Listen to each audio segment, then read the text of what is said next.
గౌరవ కేసీఆర్ గారిని, హరీష్ రావు గారిని, కేటీఆర్ గారిని, వారితో పనిచేస్తున్న సీనియర్ నాయకులను జైలుకు పంపించాలనే ఒక భారీ కుట్ర తెలంగాణలో జరుగుతున్నది. దాని మీదనే ఈరోజు మేము ప్రెస్ కాన్ఫరెన్స్ పెట్టినాం.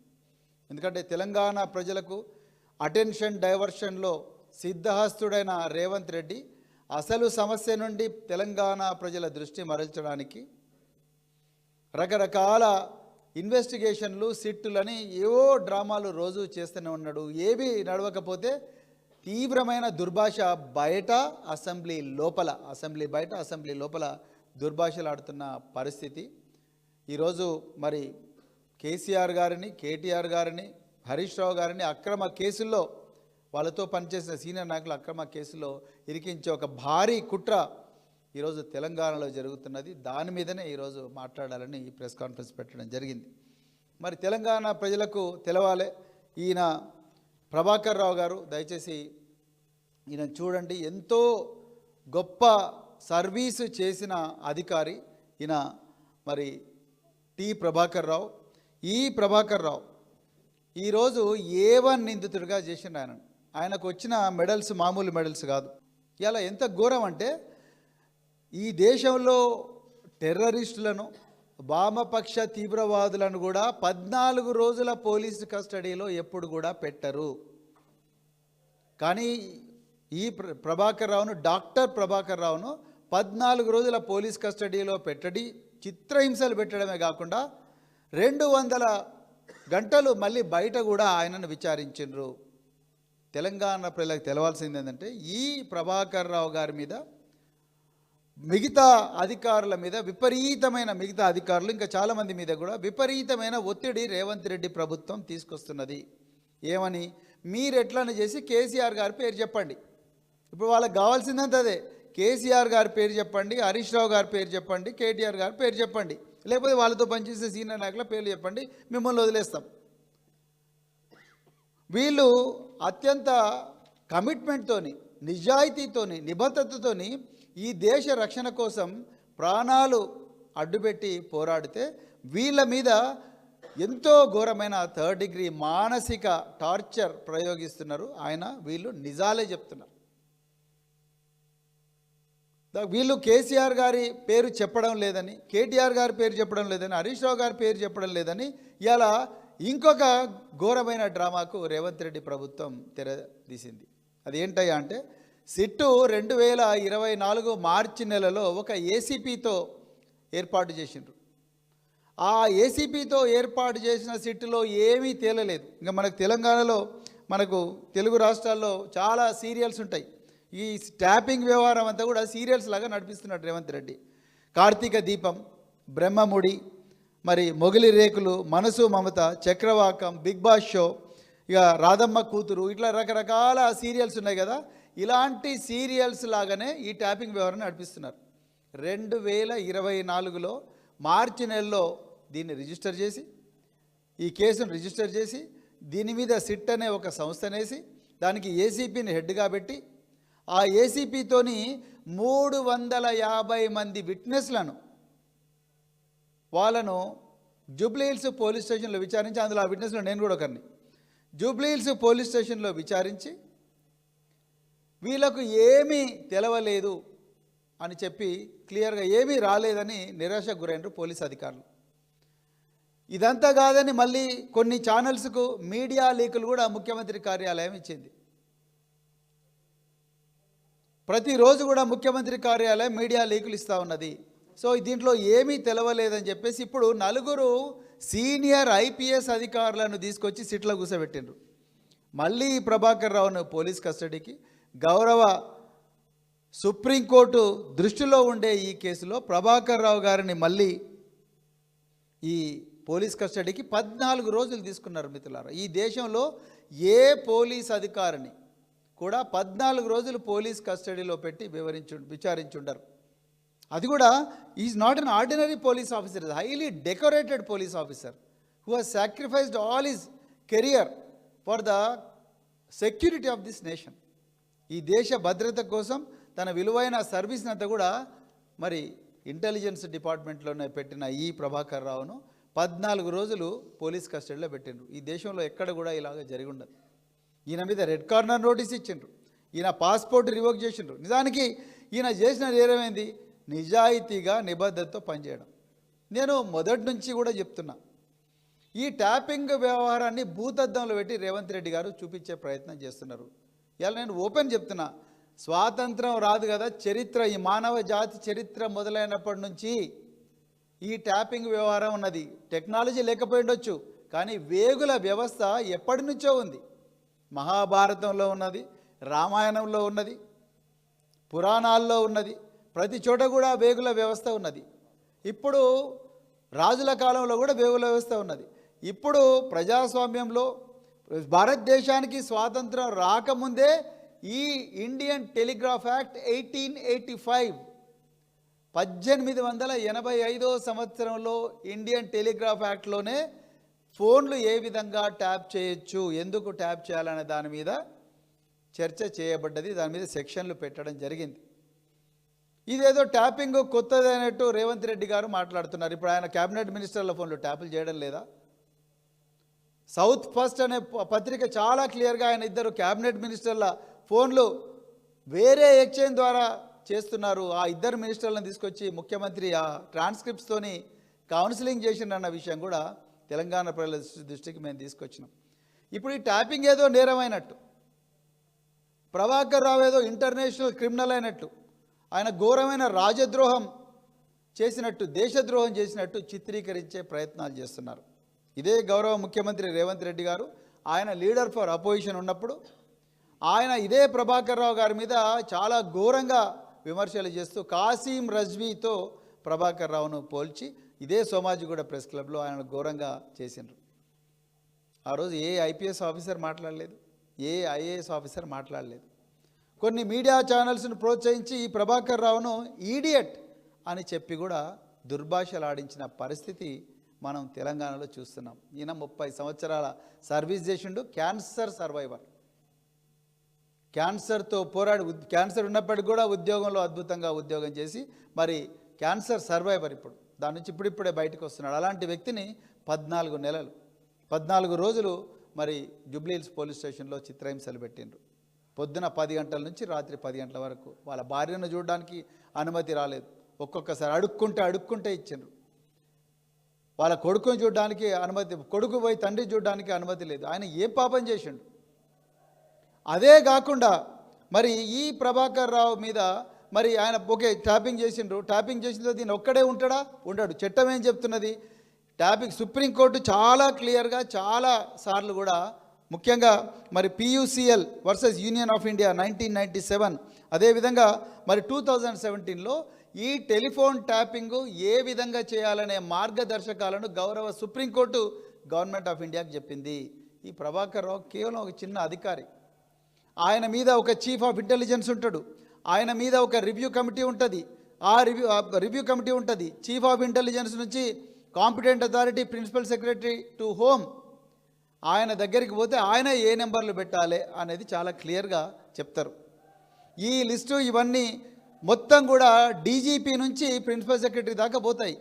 మరి డీజీపీ ఇక్కడ నిందితుడు కాలేదు, చీఫ్ ఆఫ్ ఇంటెలిజెన్స్ నిందితుడు కాలేదు, రివ్యూ కమిటీలో దాని చైర్మన్ ఎవరైతే చైర్పర్సన్ ఉన్నాడో చీఫ్ సెక్రటరీ నిందితుడు కాలేదు, లా సెక్రటరీ నిందితుడు కాలేదు, జిఐడి సెక్రటరీ నిందితుడు కాలేదు. కేవలం ప్రభాకర్ రావును ఒక్కరినే పట్టుకొని సంధ్యా శ్రీధర్ రావు, సారనాల శ్రీధర్ రావు అలియాస్ సంధ్యా శ్రీధర్ రావు, ఈయన మీద ఎన్ని కేసులు ఉన్నాయంటే దాదాపు ఇక అది పెద్ద చిట్టా. ఒక ల్యాండ్ గ్రాబర్ అంటే పీడీ యాక్ట్ కింద జైలుకు పోవాల్సిన వ్యక్తి ఈయన సంధ్యా శ్రీధర్ రావు. ఈయన మీద 30 కేసులు ఉన్నాయి. 1 కాదు 2 కాదు 30 కేసులు ఉన్నాయి. ఆ 30 కేసులు ఉన్న ఈ సంధ్యా శ్రీధర్ రావును పోలీసు వాళ్ళు ఇగో చూడండి. Sandhya Sridhar Rao has cases of sexual harassment of women, forgery, criminal conspiracy, cheating, blackmailing, criminal intimidation, illegal construction and many more grave offences. మొన్నటికి మొన్న గచ్చిబౌలిలో ఉండే సంధ్యా కన్వెన్షన్లో సాక్షాత్తు ఈయన పెట్టిన రేవంత్ రెడ్డి గారు పెట్టిన హైదరాబాదే పోయి కూలగొట్టిండ్రు. ఈ సంధ్యా శ్రీధర్ రావును ఈరోజు ఈ ప్రభాకర్ రావు గారిని ఇబ్బంది పెట్టడానికి, ఇంకా మిగతా వాళ్ళందరినీ ఇబ్బంది పెట్టడానికి ఈయనను వాడుకుంటారు. ఈయన మీద దాదాపుగా 38 కేసులు ఉన్నాయి. 38 కేసులున్న వ్యక్తిని వాడుకొని ఆయనతోని సుప్రీంకోర్టు దాకా కూడా ఫైల్ చేయించిండు కేసులు ఆయనతోని. ఎవరికి వ్యతిరేకంగా? ప్రభాకర్ రావు గారికి వ్యతిరేకంగా, మిగతా వాళ్ళందరికీ వ్యతిరేకంగా. అంటే అసలు ఈ క్రిమినల్స్ను వాడుకునే సంస్కృతి పోలీస్ డిపార్ట్మెంట్లో ఎక్కడి నుంచి వచ్చింది? అది కూడా సాక్షాత్తు ఒక ముఖ్యమంత్రి గారిని ఇరికించడానికి, ఒక ఇద్దరు సీనియర్ మాజీ మంత్రులను ఇరికించడానికి, సిట్టింగ్ ఎమ్మెల్యేలు, తెలంగాణ కోసం 14 సంవత్సరాలు పోరాడిన వ్యక్తులు, వీళ్ళని ఇరికించడం కోసం మీరు క్రిమినల్స్ని వాడుకుంటారా? అది 40 కేసులున్న క్రిమినల్లు, ల్యాండ్ గ్రాబర్లను వాడుకొని వాళ్ళ ద్వారా నువ్వు ఎట్లనే చెప్పు, లేకపోతే బిడ్డ నువ్వు అట్లా చేస్తున్నావు ఇట్లా చేస్తున్నావు అంటారు. మొన్న ఎమ్మెల్సీ నవీన్ కుమార్ గారిని పిలిచిన, ఆయన పాపం ఒక్క కేసు కూడా లేదు. ఆయన పని ఆయన చేసుకుంటున్నాడు. ఆయనను 70 సంవత్సరాలు ఉండే వాళ్ళ ఫాదర్ మీద కూడా నోటీస్ ఇచ్చిండ్రు. ఏందండి ఇక్కడ పోతుంది అసలు ఇన్వెస్టిగేషన్? ప్రభాకర్ రావు గారి అబ్బాయి నిశాంత్ అని ఉంటాడు, ఆ పిల్లగాని మీద కూడా నువ్వు వస్తావా రావా అని చెప్పి 9 గంటల ఇన్వెస్టిగేషన్. దాని తర్వాత మళ్ళీ వాళ్ళ ఫ్రెండ్స్ ఉంటే వాళ్ళని కూడా పిలిపించి వాళ్ళతో ఇంట్రాగేషను. తర్వాత రిటైర్డ్ ఆఫీసర్లు ఎవరైనా ఉంటే, retired IAS officer, retired IPS officer అందరూ పిలిపించి మీరు స్టేట్మెంట్ ఇస్తారా ఇయ్యరా అని బెదిరింపులు. అదేవిధంగా ప్రభాకర్ రావుతో పనిచేసిన కానిస్టేబుల్స్, హోంగార్డ్స్ ఎవరైనా ఉంటే, వాళ్ళ డ్రైవర్స్ ఉంటే వాళ్ళని కూడా పిలిపించి బిడ్డ మీరు ఇస్తారా ఇయ్యారా స్టేట్మెంట్లో అని బెదిరింపులు. ఒకవేళ ట్యాపింగ్లో ఏవైనా అక్రమాలు జరిగి ఉంటే దాని మీద చట్టబద్ధంగా యాక్షన్ తీసుకోమని మేమే చెప్తున్నాం కదా. మేము ఎప్పుడైనా కాదన్నామా? Tapping is allowed by law. చట్ట ప్రకారం ట్యాపింగ్ చేయొచ్చు. భారత ప్రభుత్వం చేస్తుంది, రాష్ట్ర ప్రభుత్వాలు చేస్తాయి, చట్టమే చెప్తున్నది. ఒకవేళ దాన్ని వాడుకొని ఎవరైనా దందాలు చేసినా, లేకపోతే ఎవరైనా బెదిరింపులు చేసినా, ప్రైవేటుగా లబ్ధి పొందినా అది నేరం. దాని ప్రకారం మీరు ఐటీ యాక్ట్ కింద కేసు బుక్ చేయండి, వాళ్ళ మీద చట్ట ప్రకారం చర్యలు తీసుకోండి. ఇప్పుడు దాని కింద నువ్వు ఆ విధంగా చేసినా కూడా 3 సంవత్సరాల కన్నా ఎక్కువగా శిక్షలు లేవు ఐటీ యాక్ట్ ప్రకారం. ఈ శిక్షలు లేవని తెలివిగా రేవంత్ రెడ్డి ప్రభుత్వం ఏం చేసిందా అంటే వీళ్ళను సైబర్ టెర్రరిస్టులుగా తీర్చిదిద్దిండ్రు. సైబర్ టెర్రరిస్టులుగా నింద మోపిండ్రు. ఎవరి మీద? ఇగో ఈయన మీద. ఈయన సైబర్ టెర్రరిస్ట్ అంట. తెలంగాణ ప్రజలు చూడాలి. ఈయన cyber terrorist. 66F IT act ప్రకారం ఈయన సైబర్ టెర్రరిస్టు. దేశం కోసం ఎంతో త్యాగం చేసి అనారోగ్యంగా ఉన్నా కూడా పనిచేసిన ఇతను ఇప్పుడున్న డీజీపీ గారి దగ్గర పనిచేసిండు, అంతకుముందు మహేందర్ రెడ్డి గారి దగ్గర పనిచేసిండు, చంద్రబాబు నాయుడు గారు ముఖ్యమంత్రిగా ఉన్నప్పుడు పనిచేసిండ్రు, అదేవిధంగా కిరణ్ కుమార్ రెడ్డి గారు ఉన్నప్పుడు పనిచేసిండ్రు, కేసీఆర్ గారి దగ్గర పనిచేసిండ్రు. ఇంతమంది దగ్గర పనిచేసిన ఈయన ఎన్నో పథకాలు సాధించిన సైబర్ టెర్రరిస్ట్ అంట. A1. అసలు సైబర్ టెర్రరిజం అంటే ఏంటి? ఈ దేశంలో నెట్వర్క్, రైల్వే నెట్వర్క్ కావచ్చు, ఎయిర్లైన్స్ నెట్వర్క్ కావచ్చు, లేకపోతే గవర్నమెంట్ వెబ్సైట్స్ కావచ్చు, గవర్నమెంట్ డేటా సెంటర్స్ కావచ్చు, NIC డేటా సెంటర్స్ కావచ్చు, పవర్ గ్రిడ్స్ కావచ్చు, రోడ్ నెట్వర్క్స్ కావచ్చు, టాల్ గేట్స్ కావచ్చు, ఇంకేమైనా హాస్పిటల్ నెట్వర్క్స్ కావచ్చు, వీటన్నిటినీ హ్యాక్ చేస్తే అది సైబర్ టెర్రరిజం అవుతుంది. ఆ నెట్వర్క్స్ని డిస్ట్రాయ్ చేస్తే సైబర్ టెర్రరిజం అవుతుంది. డేటా సెంటర్లను డిస్ట్రాయ్ చేస్తే సైబర్ టెర్రరిజం అవుతుంది. బ్యాంకులను డిస్ట్రాయ్ చేస్తే సైబర్ టెర్రరిజం అవుతుంది. ఈయన దేశాన్ని రక్షించిండండి. ఇతను దేశాన్ని రక్షించిండు. ఈయన చేసిన నేరం ఏందా అంటే ఇప్పుడు ఆయన నోటి ద్వారా కేసీఆర్ గారి పేరు రావట్లేదు, అందుకొరకు కేసీఆర్ గారి పేరు రావాలి, హరీష్ రావు గారి పేరు రావాలి, కేటీఆర్ గారి పేరు రావాలి, అర్జెంటుగా వాళ్ళని జైల్లో పెట్టాలి. అది రేవంత్ రెడ్డి గారు ప్రతీకార వంచతోని రగిలిపోతూ ఉన్నారు. అందుకొరకే 66F పెట్టిండు. ఎట్లయితే ఊర్లలో పోలీసు వాళ్ళు చిన్న తన్నుకుంటే 324 బదులు ఒకప్పుడు 307 పెట్టేటోళ్ళు, అటెంప్ట్ టు మర్డర్ పెట్టేటోళ్ళు, ఆ విధంగా 3 సంవత్సరాల శిక్షనే ఉందని చెప్పి 66F పెట్టిన టెర్రరిస్ట్గా ప్రభాకర్ రావును ప్రకటించిండు. దాంతో ఆయన ఇప్పుడు బెయిల్ లేకుండా ఉండాలి. కాకపోతే గౌరవ దేశంలోని అత్యున్నత న్యాయస్థానం సుప్రీంకోర్టు ఈ నిజానిజాలు చూసింది కాబట్టే ఈ ప్రభాకర్ రావు గారికి ఇంటరిం బెయిల్ ఇచ్చారు. ఆ ఇంటరిం బెయిల్ను క్యాన్సిల్ చేయమని కనీసం అంటే 30 కోట్ల రూపాయలు ఖర్చు పెట్టింది రేవంత్ రెడ్డి ప్రభుత్వం. ఎవరి డబ్బులండి ఇవి? ఆ చక్రధర్ గౌడ్, ఆయన మీద 10 కేసులు ఉన్నాయి, రకరకాల కేసులు ఉన్నాయి. ఆ చక్రధర్ గౌడ్ పంజాగుట్టలో ఒక ఫేక్ కేసు పెడితే ఆ ఫేక్ కేసు నిజమని చెప్పి నమ్మించడం కోసం సిద్ధార్థ లూత్రా లాంటి పెద్ద పెద్ద లాయర్లను తీసుకుపోయి కొట్లాడిండ్రు. అరే దేశంలో అడిషనల్ సొలిసిటర్ జనరల్ బీజేపీ ప్రభుత్వంలో ఉండే అడిషనల్ సొలిసిటర్ జనరల్ ఈ ప్రైవేట్ కేసులను వాదించనీకి వస్తున్నాడు. అంటే బీజేపీ కాంగ్రెస్ మిలాఖత్ కాకపోతే ఇది ఎట్లా జరుగుతుంది? How can an additional solicitor general of government of India comes to supreme court and then argues in favour of somebody who is fighting his private case? ఏ విధంగా వీలవుతుంది? అసలు ప్రభుత్వ అడిషనల్ సొలిసిటర్ జనరల్ ఇట్లా ప్రైవేట్ కేసులు వాదించవచ్చా? దాదాపు 15 కోట్ల నుంచి 20 కోట్ల రూపాయల డబ్బులు ఈ ఫేక్ కేసులను కాపాడుకోవడానికి పెడుతుంది రేవంత్ రెడ్డి ప్రభుత్వం. మేము ఈరోజు మళ్ళీ చెప్తున్నాం, ఇంకో ఇన్ని అక్రమాలు చేస్తూ ఉన్నారు. మేము మళ్ళీ పోలీస్ ఆఫీసర్లు ఒకటే రిక్వెస్ట్ చేస్తున్నాం, ఎవరు కూడా శాశ్వతంగా అధికారంలో మేము ఇప్పటికి కూడా చెప్తున్నాం, దీంట్లో ఉండే ఆఫీసర్ల పేర్లు మేము తీయడం లేదు. మాకు ఆ కల్చర్ నేర్పించలేదు కేసీఆర్ గారు. అది కరెక్ట్ కూడా కాదు, అంతటి కుసంస్కారం కాదు. ఒకప్పుడు రేవంత్ రెడ్డి గారు లీడర్ ఫర్ అపోజిషన్ ఉన్నప్పుడు విచ్చలవిడిగా ఆఫీసర్ల పేర్లు తీసుకున్నాడు.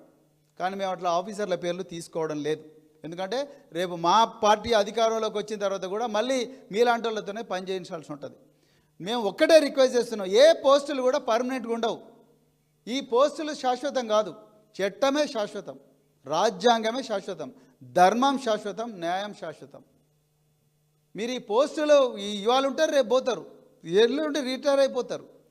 ఈ రిటైర్ అయ్యి ఒక 3 రోజుల ముచ్చట ఉండే ఈ పోస్టుల్లో ఆ పోస్టుల్లో ఉండాలనో, లేకపోతే ముఖ్యమంత్రి గారు హోంమంత్రి గారి మెప్పు పొందాలనో మీరు అడ్డదారులు దొక్కుతున్నారన్న ఆందోళన మాకు కలుగుతూ ఉన్నది. ఇది మంచి సంస్కృతి కాదు. నా పోలీసు మిత్రులకు నేను చెప్తా ఉన్నా, ఐఏఎస్లో ఉండే మిత్రులకు కూడా చెప్తా ఉన్నా. ఇవాళ ప్రభాకర్ రావుకి ఇవాళ అయింది, రేపు మీకు కూడా కాదని గ్యారంటీ ఉన్నది.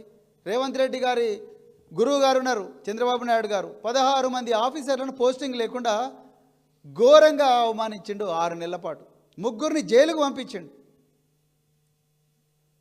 3 సీనియర్ ఐపీఎస్ ఆఫీసర్లను జైలుకు పంపించిండు. 16 మందిని ఒక రూమ్లో పడేసి మీకు 6 నెలల పాటు పోస్టింగ్లు ఉండమని చెప్పిండ్రు. ఏమనంటే మా బుక్ ఉన్నదోటి, ఆ రెడ్ బుక్లో మీ పేర్లు ఉన్నాయని చెప్పేసి.